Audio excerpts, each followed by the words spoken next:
ये पेशेंट हमारे पास आए हैं, प्लेयर रहे हैं ये, खूब स्टेट लेवल तक खेले हैं, हेल्थ अच्छी थी, सब कुछ था। तो इनको प्रॉब्लम हुई, नाइटफॉल की शुरू हुई, पीएमई की शुरू हुई, तो पहुंच गई कहीं पे। वहां पे 3 साल में इनकी हालत पूरी तरह खराब है।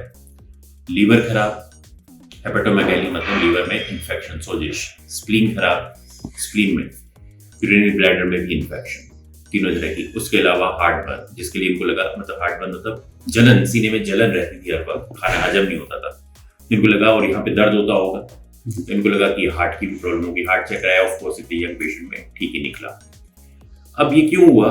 तो मैं 3 तरह के डॉक्टर, अगर आप कहीं पे भी जाते हैं और आपको 3 तरह का इलाज मिलता है तो उससे सावधान रहे। नंबर 1, अगर आप एलोपैथिक डॉक्टर के पास जाते हो, डॉक्टर ठीक है अपने इंग्लिश मेडिसिन का है, लेकिन वो आपको टेडलाफिल या कोई ऐसी मेडिसिन 3 महीने के लिए लिख के दे दे कि इसको खाओ, तो उससे बचे। कोई फायदा नहीं होगा, इरेक्शन आएगी शुरू में, खत्म हो जाएगी। दूसरा, कोई एलोपैथिक डॉक्टर नहीं है, नॉर्मल है, कोई हकीम है, वैद्य है, आयुर्वेदिक है, होम्योपैथिक है, कोई भी आपको 3 महीने का इलाज दे और दवाइयां दे अपनी तरफ से, इसके बाद आपकी ईडी, पीएमई कुछ भी ठीक हो जाएगा, उससे बचे। उसके अंदर मैंने बहुत बार बताया, वायग्रा के अलावा और कुछ नहीं होगा, और सब चूरन, भस्म, च्यवनप्राश, ये वो सब कुछ होगा, उसके अंदर यही होगा। तो सेम वही रिजल्ट आएगा जो कि 3 महीने की टेडलाफिल के बाद आया, बल्कि इसमें कंडीशन वर्स होगी क्योंकि आपको पता नहीं होगा डोज कितनी है। लेकिन हर मरीज वही गलती करता है।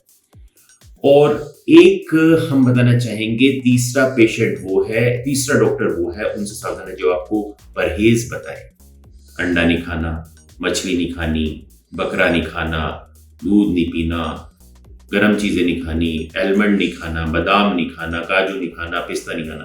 तो उसमें 2 तरह से होएगा। एक तो आपका शरीर में विटामिन की कमी, विटामिन डी की कमी, आयरन की कमी और जिंक की कमी, माइक्रोन्यूट्रिएंट्स की कमी। तो इसके साथ साथ पीएमई का तो पता नहीं, नाइटफॉल का तो पता नहीं, साथ में ईडी तो 100% हो ही जाएगी और शरीर हो जाएगा पतला, हड्डियों में दर्द, आंखों के नीचे काले गड्ढे, डिप्रेशन, ये सब।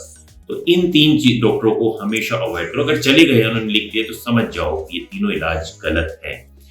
कभी भी, खास तौर पर इन चीजों के लिए, कभी भी परहेज किसी भी चीज का नहीं होता। आपने परहेज नहीं करना है। अगर आपने खाना भी छोड़ दिया और साथ में आपको ये निकल नहीं रहा है सोल्यूशन आपके रोज, आपको रात को या दिन में, तो आप बहुत ज्यादा कमजोर हो जाओगे, पतले हो जाओगे धीरे धीरे धीरे धीरे, और डिप्रेशन भी आएगी। तो ये काम नहीं करना है। इसका जो भी काम होगा, आप इसमें जो मेरे को अच्छा लगता है, तो सबसे पहले आप माइक्रोन्यूट्रिएंट्स की सारी लें, विटामिन्स लें, विटामिन डी लें, आयरन लें, फिश लिवर ऑयल लें, और खाने में पूरा भरपूर खाएं, वेज, नॉन वेज, सब कुछ। उसके बाद आप देखें कि आपने पी शॉट प्लस कराना है या आपने बोटॉक्स कराना है, वो बाद में डिसाइड होगा जब आएगी। लेकिन इस तरह का काम आपने नहीं करना है। बहुत से, हालांकि मैं ज्यादा सोशल मीडिया पर रहता नहीं हूँ ना, मैं देखता हूँ उसमें, लेकिन कल परसों एक कोई वीडियो आया था, मुझे नहीं पता आपने ऐसे वीडियो देखे हैं कि नहीं, कि ये नहीं कराना चाहिए साइंटिफिक वे में, पेनिस में ये नहीं लगवाना चाहिए, वो नहीं लगवाना चाहिए, और फिर वो ही चूरन बेचते रहते हैं, अपनी दवाइयां बेचते रहते हैं। इन चक्करों में नहीं पड़ो, आप अपना ठीक से इलाज कराओ तो ठीक रहेंगे।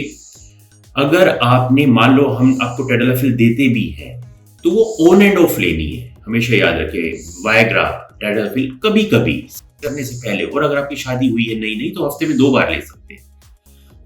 धीरे धीरे फिर उसको हम कम कर सकते हैं शादी के कुछ महीने बाद, जब आप कंफर्टेबल हो जाओगे, आपके ऊपर प्रेशर खत्म हो जाएगा। लेकिन अगर शादी नहीं है, आप सेक्स नहीं कर रहे, तो ये मेडिसिन बिल्कुल भी नहीं लेनी है आपने, क्योंकि अगर उसको लोगे रेगुलरली तो उससे रेजिस्टेंस पैदा होगी, दवाइयां असर, दोबारा जब लोगे तो असर नहीं करेंगी, और बिना बात में इनके साइड इफेक्ट्स, ऐसे साइड इफेक्ट नहीं होते जैसे ये करवा के बैठ के लोकल दवाई से हो सकता है उसमें वायग्रा भी हो। लीवर में सोजिश, स्प्लीन में सोजिश, दोबारा बता रहा हूं, और यूरिनरी ब्लैडर में इन्फेक्शन, तीनों उसी के कारण हुआ है, और हार्ट बर्न। तो ऐसा काम नहीं करना है। आप भी सावधान रहिए, सतर्क रहिए, और ये समझिए कि कौन सही बोल रहा है और कौन गलत बोल रहा है, आपको समझ में आ जाएगा अगर थोड़ा सा भी आप अपना खुले दिमाग से इस चीजों को समझेंगे। ठीक है, थैंक यू।